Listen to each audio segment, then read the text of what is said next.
Evan Shaw was the Alpha Galaxy's greatest commander in a century. The Empire's only S-class guide. The mother of my child. The bastard who abandoned his family. I don't deny I made a small mistake during that psychic overload. But I can take responsibility for it. Evan looked at me, his handsome face as brilliant as ever, just like the medals on his chest. Who asked you to take responsibility? He couldn't care less about that one-night stand. Charles, right now you look like a pathetic stray someone kicked into the gutter. His gaze dropped to the child we shared. Our precious son. Take your little mutt with you and get out. Evan and I met during the Academy's war games. Of the 100+ governments in the galaxy, the two largest are the Federation and the Empire. And the Academy's war games are the biggest event in the galaxy. For centuries, the military academies throughout the galaxy have sent their best talent to the front lines. Generation after generation, passing the torch and trusting their lives to one another. That's how we slowly pushed the swarm out of the Alpha Galaxy. That year, I was a Federation assault specialist, and he was the Empire's commander. Evan's too strong. No wonder they call him the Empire's son. Our medic said over the comms, sounding defeated. Our commander clapped him on the shoulder and gave him a wicked grin. Everyone present felt a shiver run down their spine. All's fair in war. It's time to play our ace. I was lying in ambush at the front lines when I received a completely ridiculous mission. Kidnap the Empire's S-class commander. As an assault specialist on the battlefield, you're supposed to follow orders. So I asked sincerely over the comms, did command lose its damn mind? Come on. I believe in you, Captain Anderson. You're both S-class, what's the difference? You've even got an extra S on him. I smiled. Can you even compare an S-class sentinel to an S-class guide? S-class sentinels aren't exactly a dime a dozen, but you get a dozen or so a year. An S-class guide, on the other hand, is a once-in-a-generation phenomenon. TSK, don't sell yourself short. You're a double S-class sentinel. He's the Empire's son, but you're our Federation's North Star. Too bad my light didn't blind you, I muttered, cutting the comms and rubbing the back of my neck. The mission was a pain in the ass, but it had to be done. A top assault specialist can't just say no. So, during the 123rd Alpha Galaxy Academy War Games, with everyone watching, broadcast across the entire galaxy, I kidnapped the Empire's son and assaulted him. And I got him pregnant. The Federation won the War Games that year. My personal prize was delivered to me 10 months later. A courier handed me a space capsule package. Hi, you'll need to open this and confirm the contents before you sign. I took the package, flipped it over, and gave it a little shake. What is it? I asked as I opened it. The moment I saw what was inside, my eyes went wide, my hand trembled, and I almost dropped the whole thing. Tucked inside was a baby, wrapped in a small blanket of imperial blue. There was also an old-fashioned piece of paper inside. I took it out with a shaking hand. As I read it, my vision went dark. Your kid. You can raise it or feed it to the dogs. It was a morning on my day off, and as usual, I was woken up by someone sitting squarely on my back. I opened my eyes to a close-up of a tender little face. The tender face of a 4-year and 5-month-old. A face that had never known a single hardship. Dad, wake up. I have to go to preschool. You gotta take me. The kid mumbled around the baby bottle in his mouth. I closed my eyes and told myself my little guy was already so mature. He even knew how to make his own bottle. Leo, buddy, can you get your butt off my back first? Leo scrambled off me with surprising agility. I wiped my face and got up to take him to preschool. But when we got to the entrance, we were told the school was closed for a holiday. Leo and I stared at each other. I was the first to crack. What's the deal? You can't even remember if you have school or not. Don't you have any self-respect as a big kid in preschool? Leo just poked his chubby fingers together. Before I could even get upset about not being able to sleep in on my rare day off, I got a call from my superior. Get to the training grounds. Now. How fast is now? I glanced at Leo, wanting to drop him off at home first. Immediately. Right now. I don't care if you're on the toilet, you get your ass over here. Got it. I scooped Leo up, tucked him under my arm, and immediately jumped into my hover car, speeding toward the military training grounds. When I arrived, I could see a huge commotion as soon as I walked in. In the middle of the field, two A-class mechs were locked in a brutal fight. Whoa, you don't see mechs of this caliber every day. I hadn't even reached the command platform before I started shouting, which bunch of wannabes from who knows where thinks they can just waltz into the Federation for a friendly match. I looked up and suddenly froze, my foot hovering over the last step. Not far in front of me stood a major general in a blue and white uniform, the gold stars on his shoulders shining brightly. His face was handsome and cold, his sapphire blue eyes like ice. His short hair shifted slightly, and his fair skin could give my sons a run for its money. He looked at me like I was garbage. Isn't that my kid's mom? My smug grin vanished. Evan's cold gaze moved from my face to my armpit. The kid, who had been wriggling a moment ago, suddenly went still. I immediately sensed trouble. I put Leo down and cleared my throat.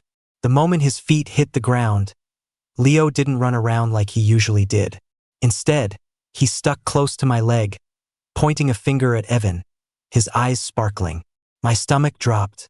I looked up at Evan, only to see that he had already looked away. His gaze was once again fixed on the dueling mechs in the training field. "Daddy, it's Mommy." A childish voice broke the silence. I looked down at my fearless little calf who wasn't afraid of any tiger. "Good eye," I said. Then, under the furious glares of the Federation's top brass, had someone quickly take the kid away. I sidled up to Evan. "General Shaw, long time no see." Evan, wearing white gloves, flicked at the sleeve of my arm that had gotten too close, as if brushing off something filthy. He didn't even give me a glance, let alone a reply. I rubbed the tip of my nose with my forefinger, still feeling guilty and in the wrong. It all started with the war games 6 years ago. I had kidnapped Evan on a solo mission. The plan was perfect until the very end, when my psychic energy went into overload and I forced myself on him. After Sentinels manifest their powers, they need regular mental soothing from a guide. But because my power level was so high, the Federation had no guide who could stabilize my mindscape. As a result, it was always unstable, and it got worse as I got older. The moment I truly met Evan, my psychic energy completely spiraled out of control. I couldn't tell if it was excitement or something else, but my quantum beast materialized. A black tiger with gold stripes pounced on a pure white spiritual deer, tearing at it. The deer cried out in pain but couldn't break free. I acted on pure instinct, seeking a guide's comfort. I nearly tore the guide apart and devoured him whole. When I woke up, I saw Evan, his clothes in tatters, his body covered in bruises. But I felt refreshed and clear-headed. My mindscape had never been so stable, so full of energy, since I first manifested. The incident enraged the Imperial Academy, but thanks to the Federation pulling strings to protect me, my punishment was a slap on the wrist. Until 10 months later when I received that space capsule package. By the time I snapped back to reality, the match on the training field was over. The Imperial soldier had won by a narrow margin. The group of people behind Evan stood up a little straighter. With that, everyone moved to the conference room. The main topic of discussion today is the unusual activity in recent years from the swarm entrenched at the edge of the galaxy. I listened intently to my superior's analysis, while constantly sneaking glances at Evan. Evan sat in the first seat on the right. Even sitting down, he looked perfectly straight and composed. The blue and white uniform made his shoulders look broad but lean. His waist was narrow, and I knew the legs hidden under the conference table were long and slender. For some reason, my mind flashed back to a dark cave on a cliff, where a pair of fair, long, powerful legs kicked at my shoulder, only for me to grab them, press them down, and run my hands all over them. "Charles? Charles Anderson." "Huh? Yes, sir. What are you spacing out for?" "You'll be leading the team for this mission on the Federation side." "Yes, sir." Now I had a legitimate reason to look at Evan. I smiled. "Major General Shaw, I'll be in your care." He glanced at me but said nothing. After the meeting, I went looking for my son, who had run off to play somewhere. I'm usually busy with training and missions, so I often leave Leo at the military base, where there are people who specialize in looking after the kids. Leo got along great with the other children here. With my kid in tow, I went to find his mother. I knocked on the door of his room at the guest quarters. When the door opened, I moved the child I was holding in front of me. Surprise. General, our little Leo said he misses his mommy. Leo played his part perfectly, immediately looking up and saying, "Mommy, I'm Leo. I'm 4.5." Evan's handsome face was a mask of cold fury as he started to shut the door. I quickly stuck my hand out to block it. A guide's strength, in the end, is no match for a sentinel's. I don't deny I made a small mistake during my psychic overload back then, but I have no intention of shirking my responsibility. I can take responsibility. Evan looked at me and sneered. Who asked you to take responsibility? Charles, right now you look like a pathetic stray someone kicked into the gutter. His gaze dropped to the child we shared. My precious son, take your little mutt with you and get out. Slam. The door was thrown shut. If I hadn't pulled my hand back in time, either my hand or the door would have been wrecked. Isn't there a saying about the boundless love of parents? Aren't mothers supposed to be the only true giants in the world? Isn't it said that there's no mother who doesn't love her child? How could Evan be so cruel? He threw the baby at me the moment he was born and hadn't seen him once in over 4 years. I didn't get it. Looking down at Leo's tear-filled eyes, my heart ached. Don't cry, don't cry. Mommy just doesn't like Daddy. Not you. Both the Federation and the Empire were taking the swarm's unusual activity very seriously. Otherwise, the Empire wouldn't have sent Evan to negotiate. He was undoubtedly the best commander in the Alpha Galaxy at present. After a Federation S-Class guide died in battle 2 years ago, he became the only S-Class guide still active on the front lines. His significance to the Empire was like the sun's to the ancient Earth. His existence was light itself. And a being like that was sullied by a street dog like me, born in the Federation's underbelly. It's no exaggeration to say I was public enemy #1 in the Empire. There was a huge bounty on my head on the Imperial Dark Web. This joint operation included a week-long integration training period. The Imperials took turns coming at me, trying to wear me down in a series of one-on-one fights. Being the nice guy I am, of course, I accepted all challengers. Seriously, Charles, what's with you? Can your mindscape handle piloting a mech at this intensity? My friend asked during a break. I had just gotten out of my mech, my hair completely soaked with sweat. I had just gone up against 2 of the Empire's S-Class pilots back to back. Although I beat them both, it took a huge toll on me, especially since my mindscape wasn't stable to begin with. A faint, sharp pain was already starting in my head. It was a precursor to a psychic overload and collapse. I waved my hand at my friend as if nothing was wrong. I tipped my head back and finished the water in the bottle, then crushed the plastic in my hand. The last S-Class Sentinel from the Empire whistled at me. Colonel Anderson, you still got anything left in the tank? I scoffed and tossed the plastic bottle into the trash. More than you. As I walked toward my mech, my eyes subconsciously searched for Evan. I saw him standing on the 2nd floor of the training grounds, looking straight at me. That was rare. He wasn't ignoring me for once. Could he have been conquered by my power and masculine charm? I immediately flashed him a huge grin. Feeling like I'd just been shot up with adrenaline, I proceeded to beat the hell out of the Imperial Colonel. By the time I got out of the mech, my head was spinning. I forced myself to shower in the training room locker. By the time I was clean, everyone else had left. I walked alone to Evan's quarters. I knocked on his door. The moment he opened it, I caught him off guard and pushed. I slipped inside quickly and shut the door behind me. Charles, what do you think you're doing? I lowered my head slightly, looking at Evan pitifully. Help me. My mindscape is about to collapse. Only you can soothe me. Evan, just like last time. Help me. Evan's expression changed. He balled his fist and swung at my face. You have the nerve to bring that up, you bastard. I reached out and caught his fist. Yeah, I'm a bastard. I chuckled lowly, leaning in close to Evan, and kissed the lips of the Empire's son without leaving any room for refusal. A battle of lips and tongues, not backing down even when we drew blood. A moment later, our wet lips parted, stained with saliva and blood. But back then, didn't you let it happen? After I forced you, you still helped me stabilize my mindscape. Why, Evan? Evan's usually cold, calm eyes finally showed a flicker of change. He frowned, seeming to recall a painful memory. His hand slowly traced a path up my chest. I couldn't help but feel a surge of desire.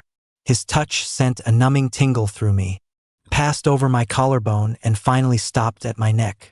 Suddenly, he squeezed. The feeling of suffocation was abrupt. I wasn't fazed. I smirked and pressed my hips against his. The first time I lost control. I didn't do a good job. Give me another chance?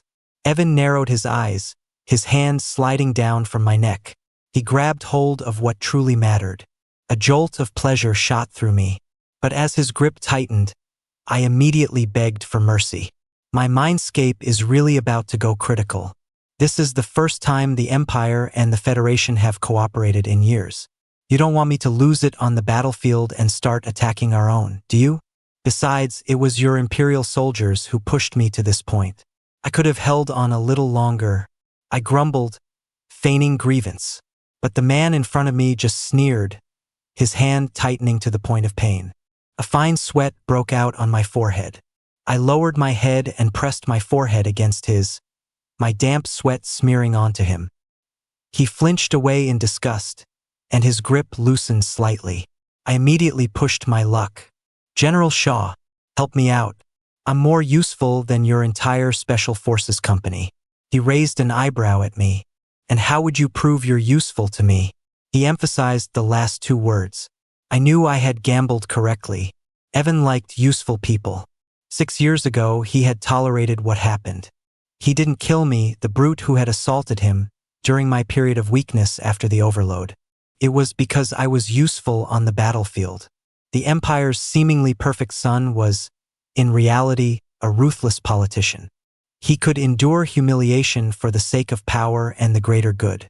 But I didn't want to humiliate him. I wanted to give him love. I'll even be your dog. I bit his neck. Not long after, the Joint Federation Imperial Special Operations Group set off to clear out the swarm at the edge of the Alpha Galaxy. But as we were approaching our destination, in a desolate asteroid belt, the fleet was suddenly hit by an unknown attack, suffering heavy losses. Especially Evan's flagship. Damn it! I piloted my mech through the barrage of fire and charged into the flagship. The place was already in chaos, not just from the shelling. A squad of Sentinel assassins was also slaughtering their way through the fleet. I cut down another assassin blocking my path, my temper rising. A massive black and gold tiger appeared out of thin air, tearing into the assassins in my way. I fought my way to the command deck. The path was littered with bodies and signs of battle. Their target was definitely Evan. Evan was the Empire's guide, but he was more than that. He had saved countless Sentinels on the battlefield against the swarm, not just from the Empire, but from many other governments as well, who all revered him as a god. His existence was a symbol of faith, of hope, and these ambushers wanted to kill that faith. In an instant, I unleashed my full psychic power. The two assassins closest to me, directly in my path, were hit by the force of my psychic blast. They died instantly, bleeding from all 7 orifices. At full power, a high-tier Sentinel had absolute dominance over lower-tier ones. I charged into the command deck, my heart tightening when I saw the violently breached door. I cranked my laser sword to maximum power.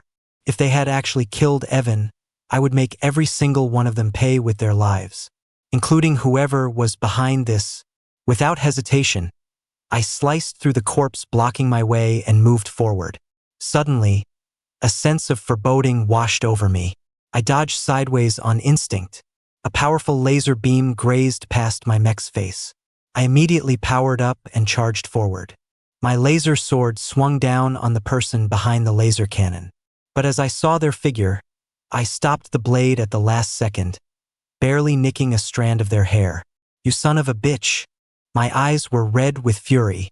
Seeing Evan, completely unharmed, I was overcome with an indescribable sense of grievance. You shot at me, just testing your reflexes. Those icy blue eyes still held little warmth. Countless bodies lay around him, enemies and comrades alike. But none of it seemed to stir any emotion in him. I wanted to curse him out, but instead, I disengaged my mech and pulled him into a fierce hug. Just then, there was a deafening explosion. I instinctively reactivated my mech's full armor, and we both fell into the Tourmalin's cockpit. Then came a massive shockwave. The Tourmalin, a combat mech stolen by the Federation from an Imperial lab 26 years ago. Of the 10 legendary mechs in the Alpha Galaxy, it has the highest physical demands on its pilot.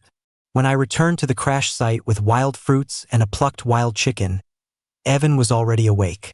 He had been caught in the blast, suffering various internal injuries. Lying in the palm of the mech's hand, he looked a little disheveled, but his expression was as calm and composed as ever. It was as if we hadn't been blasted to a desolate planet by the flagship's explosion, but as if he were still presiding over an Imperial military conference. Hearing my footsteps, he looked up, his gaze sharp and direct. "Charles, you're more than just a double S-class, aren't you?" I chuckled but didn't answer his question. Instead, I said, "What do you mean, stolen? This was a war trophy for the Federation. It's not like you guys haven't snatched plenty of good stuff from us." He didn't comment, his voice weak. "It looks like the damage isn't too severe. Can it still be activated?" I knew what he meant. The Tourmalin was a Starship-class mech, capable of free travel in space. But it can start, but half the power system is fried. We were at ground zero of the explosion, and the outer anti-radiation layer was blown off. In short, we couldn't leave the planet. We'll have to sit tight and wait for rescue. Even if we manage to get it off the ground, who knows if the Liberator's anti-military forces are still out there. I held a washed wild fruit to his lips. "Here, eat something." His arm was broken, so he couldn't move easily, but he didn't immediately eat the fruit I offered. I tooted and took a bite myself. "God, you paranoid strategists. It's not poisoned." But the next second, my face scrunched up. Evan saw this and sneered. "Idiot, you can tell that fruit isn't ripe." I spat out the sour, astringent fruit and gave him a thumbs up. "Sharp eyes, Commander." So, I gave up on the pile of fruit and started roasting the chicken. I stuffed all the unripe fruit into the chicken's cavity as seasoning. The final product actually tasted pretty good.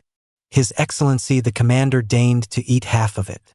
This was a barren planet with few resources, and after nightfall, danger lurked everywhere. But the commotion from the mech crash during the day had scared away all the nearby beasts. It was relatively quiet here. I pulled my formal military uniform out of the mech and draped it over Evan.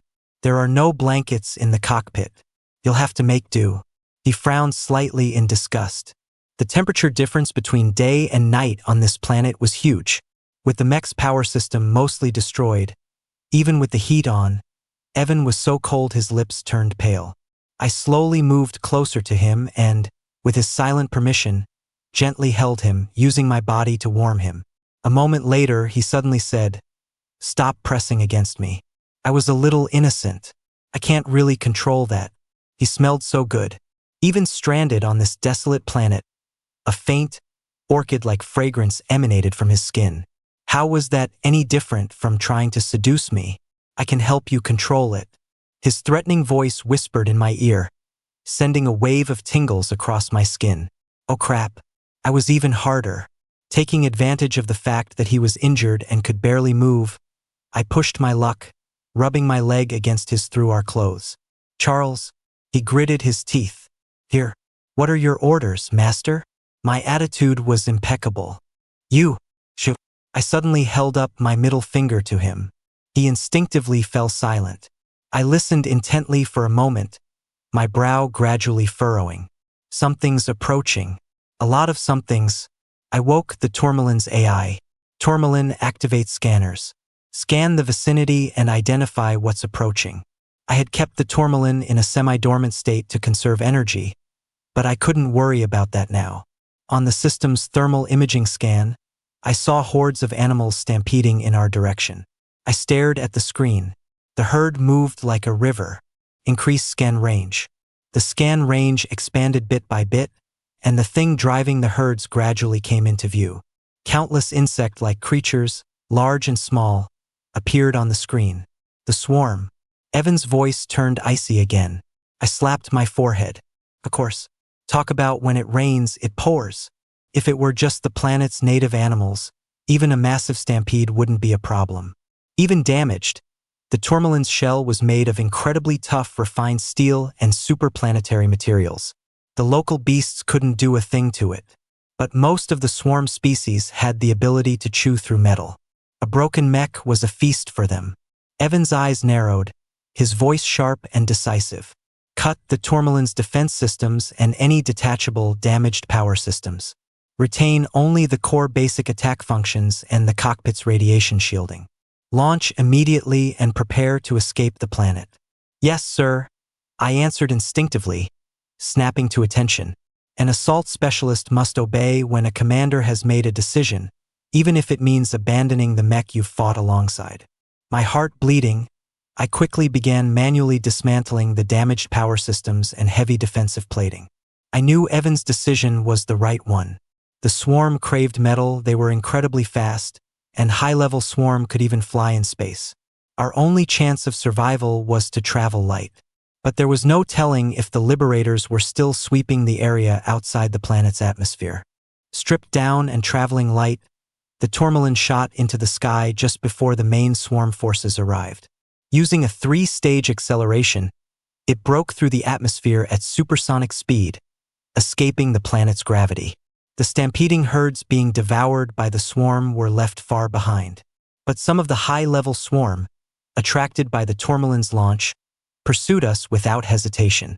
I piloted the tourmaline, dodging asteroids in the planetary belt while keeping a close watch on our surroundings. Which way? I asked Evan. He stared at the screen. Head to Beta Star at the edge of the galaxy. There's a secret Imperial garrison stationed there. I raised an eyebrow. You guys have troops stationed at the edge of the galaxy? That's a violation of the 10 Articles of Peace. But my hands didn't slow down as I searched for Beta Star's coordinates. Evan said calmly, yes, so you can go and wipe out that garrison for me. I knew right away that he was not happy with that unit, or rather, with the person who made that decision. I snorted. Trying to get me to do your dirty work? He didn't bother to reply, his eyes fixed on the screen. I quickly ran over and gave him a kiss. Shouldn't you reward me first, then? Just fly the damn ship. He snapped at me. Is this how your Federation enforces military discipline? I immediately shot back, this is personal. Don't bring my country into it. Beta Star's coordinates appeared on the screen, but my brow furrowed slightly. The tourmaline doesn't have enough power to make a journey that long. During the explosion on the flagship, the tourmaline had been running its shields at maximum power, consuming most of its energy reserves. Just as I said that, a new fleet of ships appeared on the screen. I took a closer look, and my expression turned cold. Just as I thought. The Liberators are sweeping the area. The Liberators, the Alpha Galaxy's largest armed terrorist organization. Their doctrine was to establish a world of absolute equality and freedom, with no laws and no nations. Everyone could live as they pleased, even if you made a living by robbing others. They claimed to treat every species equally, including the swarm. In short, they were the biggest troublemakers in the Alpha Galaxy. Looks like they're after you. But how did they find out about the joint operation? This wasn't the first or second time the Liberators had tried to assassinate Evan, but this mission was highly classified. They shouldn't have been able to get such precise information. Evan's face was grim. A rock and a hard place, I murmured. He suddenly said, full speed. Approach the mech on the edge of the Liberator formation. I looked into Evan's calm, blue eyes. Yes, Commander. The tourmaline was different from the ordinary mechs the Liberators used for patrols. Stripped down and at full speed, it approached the speed of light. The moment the tourmaline entered that mech scan range, felt like a cool breeze swept past me. I turned to look at Evan. He had his eyes closed. The next second, his icy eyes flew open, shining brightly. A snow-white spiritual deer had silently appeared beside him. It was his quantum beast. Get close to that mech. We're going to use it to recharge the tourmaline. Roger that. We were already within the mech's attack range, but it was still just in scanning mode. The moment our two mechs docked, I saw the pilot in the opposite cockpit floating unconscious in mid-air. If not for his safety harness, he probably would have rolled into a corner somewhere. But the mech itself was still running normally. Seizing control of a mech systems, that was a guide's specialty. Compared to a sentinel's powerful but volatile and uncontrollable psychic energy, guides were born masters of the mind. I looked at the report on my screen. Recharge complete. The tourmalin's energy is back to 30%. Enough for consecutive jumps to reach Beta Star. Let's go. Yes, sir. We successfully arrived at the jump point for Beta Star. I looked at the screen, my expression more solemn than ever. The bad news is we haven't shaken the swarm. I watched the swarm legion trailing us at near light speed. Within scan range, more swarm are continuously converging. We're predicting the formation of a full-blown swarm, scale currently unpredictable. The tourmalin's mechanical voice chimed in at the same time. Energy levels below 1%. Pilot, please recharge the tourmalin as soon as possible. Evan gave the order, have the tourmalin open communications and proceed to Beta Star at full speed. I immediately opened the tourmalin's comms channel. The moment I did, a blaring warning sounded. Final warning. Unidentified vessel, halt immediately. You have entered Beta Star's anti-missile defense perimeter. If you continue to advance, you will be considered an intruder, and under the Beta Star Defense Act, we have the right to destroy you. I knew that voice all too well. It was an Imperial colonel I didn't get along with. I had beaten him up multiple times when I was an exchange student in the Empire. I blurted out, Beta Star doesn't have a damn defense act. There was a second of silence on the other end. Then confusion. Charles Anderson? That's Grandpa to you. The voice on the other end flew into a rage. Shit. He's daring to impersonate a Federation colonel. It must be the Liberators. Maximum firepower. Blow him to hell for me. I was shocked. Captain Hayes, you're using this as an excuse for a personal vendetta. At the same time, a calm voice cut in. Hayes, this is Evan Shaw. I am assuming military command of Beta Star. Colonel Anderson and I are arriving at the Beta Star space station in 2 minutes aboard the tourmalin. Prepare an S-class refueling platform. We have a swarm on our tail. Scale unknown but still gathering. Begin charging the anti-missile system to disperse their formation. The other end went silent for a moment. Then the voice became calm and serious. Yes, sir.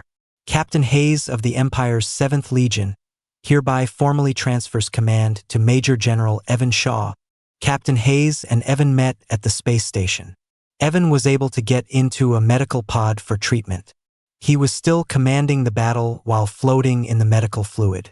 But this swarm was unusually stubborn.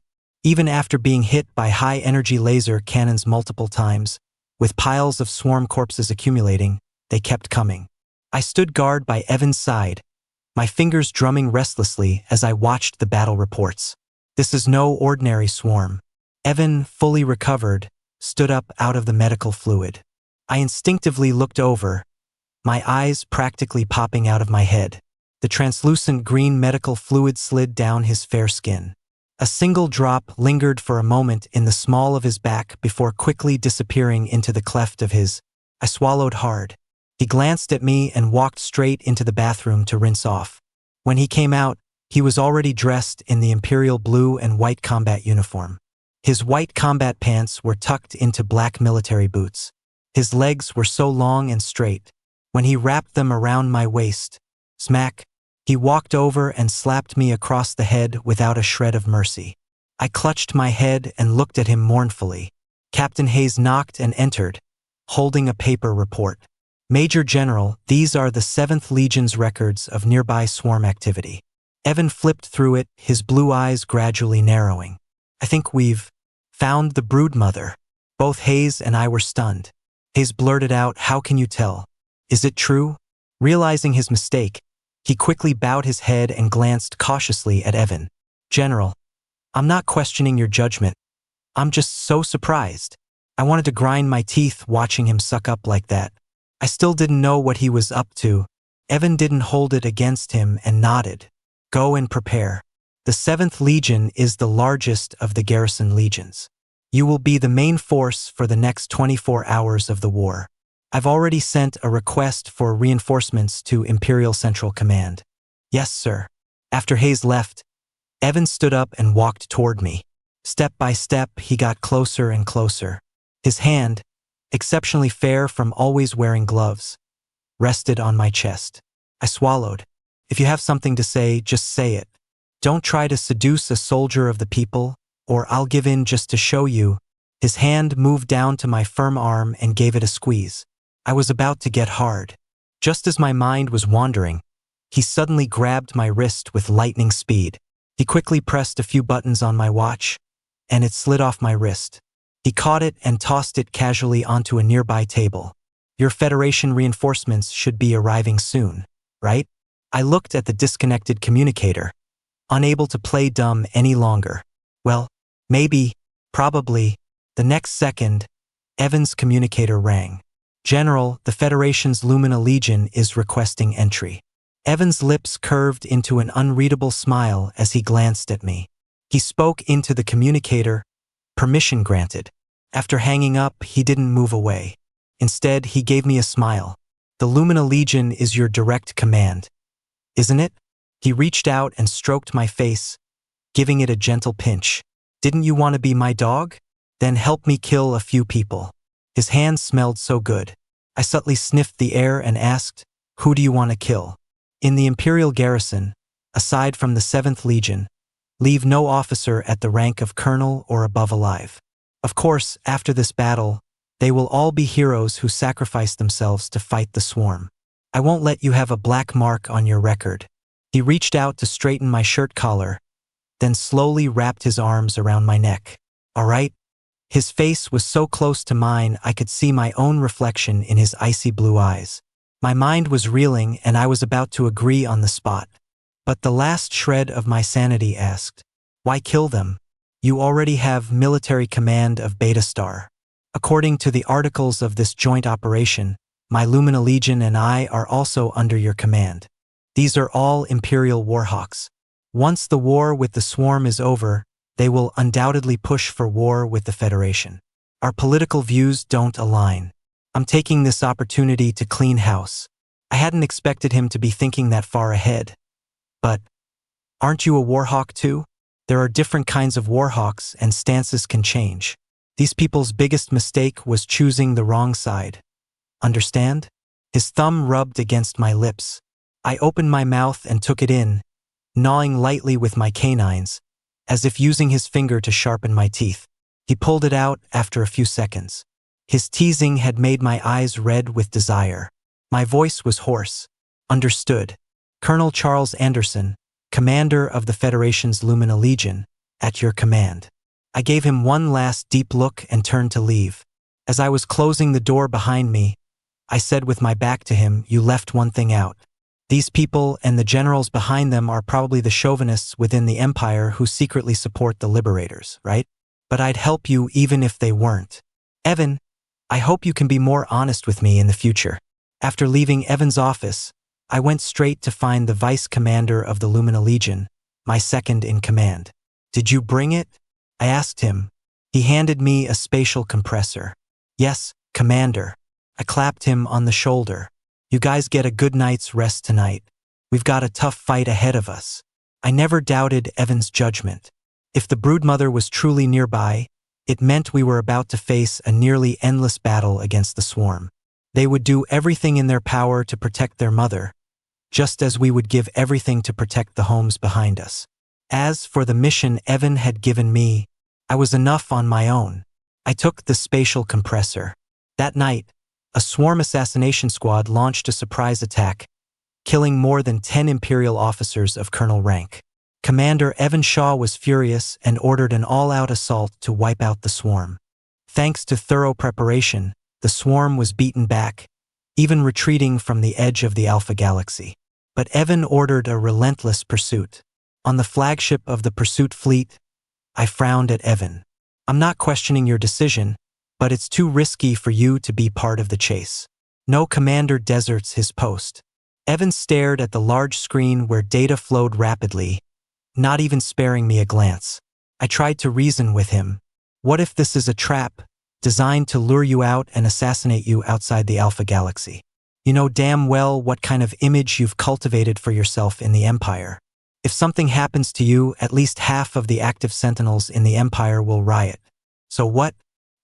He finally deigned to look at me, but his eyes held a suppressed fanaticism. The swarm's broodmother is in its prime right now. If we can kill it, the Alpha Galaxy will be safe from swarm invasion for at least 100 years. Therefore, all sacrifices are worthwhile. If I die here, many will follow in my footsteps to avenge me, including you, Charles. He stood on the steps, looking down at me, and tilted my chin up. He wasn't even pretending anymore. I sighed internally, knowing there was no way to talk him out of it. I had been an exchange student in the Empire for 2 years. Like many other Imperial Sentinels, I had been completely captivated by Evan. I also learned that he was a war orphan. His parents were both killed by the swarm's blades when he was only 3. After killing his parents, the swarm had turned its blades on him. An Imperial soldier saved him, and the female general who raised him also died on the front lines 10 years ago. Evan touched the corner of my eye and kissed me with a sigh. We have no way out, Charles. This has always been a war of survival between our species, a fight to the death. A high-level Sentinel's sixth sense is usually spot on. We were, of course, ambushed. The swarm's remaining forces were much larger than we had calculated. The broodmother, which had spent its entire life gestating, had birthed an army of iron mantis guards in a short time. The scythes on these mantises could easily tear through the armor of ordinary mechs. Our only option was to attack from a distance with laser cannons. But deep in enemy territory, our supplies were limited, while the enemy could continuously produce high-level swarm. Even the bodies of dead swarm and humans were food for the broodmother. In the flagship's command center, Captain Hayes knelt 2 steps before Evan, one hand over his chest. There was not a trace of hesitation in his eyes. The 7th Legion swears to protect the commander to the death. We will fight to our last breath. As he spoke his oath, another explosion flashed across the main screen. It was the self-destruct sequence of a mech whose pilot had been confirmed dead. It prevented the human remains and intact mech from becoming food for the broodmother. One after another, the explosions bloomed like fireworks in space.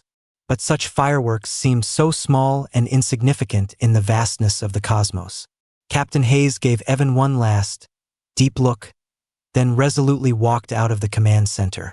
He was going to pilot a mech and join the fight. I looked at Evan. You're not the type to go into a fight unprepared. What's your ace in the hole this time? You, he said simply. I ran a hand through my hair in frustration, not at his decision, but at my own powerlessness. I'm just a double S-class sentinel. In this situation, the most I can do is get you out of here. You'd be willing to do that? He stood before the large screen, his posture ramrod straight as he looked at me. I've analyzed your genes. Your potential is beyond double S-class. At first, I thought the Federation was hiding your true strength, but your mindscape and physical condition indeed aren't at the 3S level. Why? I gave a bitter smile. Why else? Malnutrition during my growth phase. It was the truth. I was born on a junk planet and was still fighting hyenas for food in my teens. If the swarm hadn't appeared on that planet, and the Federation hadn't sent troops to clean it out and rescue me, I don't know if I'd be dead or alive right now. That's why I'm so careful about our Leo's diet now. He's not even 5, but his physical condition is already better than that of a 7 or 8-year-old. He nodded. I know. I paused, pleasantly surprised. You know, you've been keeping an eye on him? He looked at my smile and, after a couple of seconds, said, Of course. A child with the genes of the Alpha Galaxy's best Sentinel and Guide has a high probability of manifesting as a 3S Sentinel or Guide in the future. The smile froze on my face.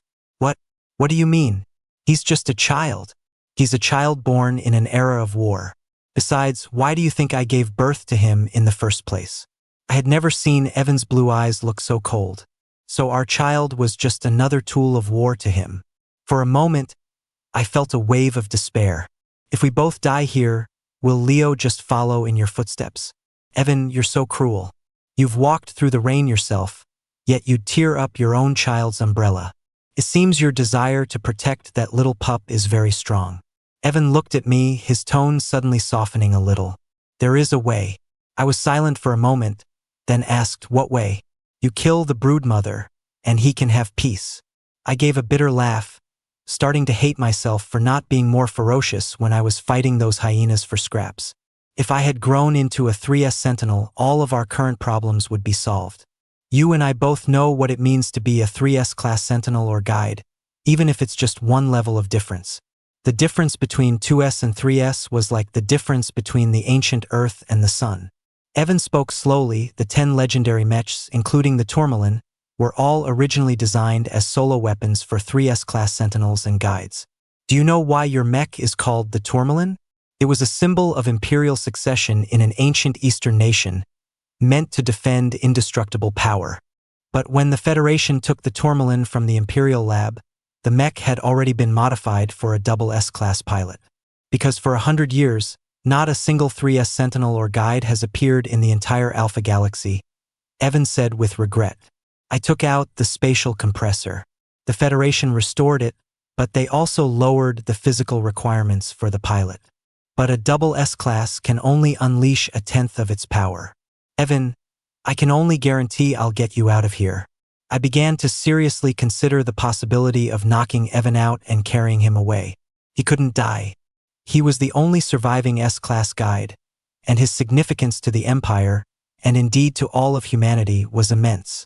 And besides, I didn't want him to die. I would risk my life to get him off this battlefield.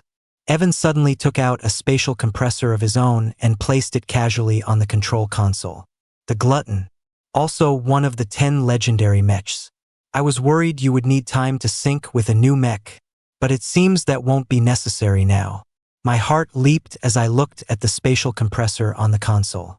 Even for Evan, getting his hands on an experimental grade weapon of war like this couldn't have been easy. Although his psychic power was immense, an S-class guide's physical constitution couldn't possibly handle the Glutton. So why did he go to all this trouble to get it? Before I could figure out an answer, countless mechanical arms shot out from the command center and wrapped around me. To my surprise, I found I couldn't break free no matter how hard I struggled. On the outside, though, I remained calm. Why are you tying me up? Looking for one last round of bondage play? Evan smiled, a smile that sent a chill down my spine. It was the kind of smile a supervillain gives when their world-destroying plan has succeeded. You know the one. Evan, calm down. Whatever you're planning, let's talk it through. Arg! An excruciating pain shot through my body as I was submerged in a high-concentration healing fluid. The next second, a massive surge of life force flooded into me, rapidly expanding my mindscape. At the same time, my skin, blood vessels, and even my internal organs were torn apart by the rapid expansion of my psychic energy. Then they were continuously repaired by the medical fluid. And the source of this life force was Evan, standing just a step in front of me. He was compressing his own psychic power, infusing it with his life force, and transferring it all to me. My pupils constricted, and I began to struggle violently again. What are you doing? Stop. Evan, you'll die if you keep this up. Tears of blood streamed from my eyes, which felt like they were about to burst. The skin on my face cracked and split, only to be constantly repaired. But the physical agony was nothing compared to my fear. Evan traced the outline of my face through the glass. I'm giving you what you missed during your development.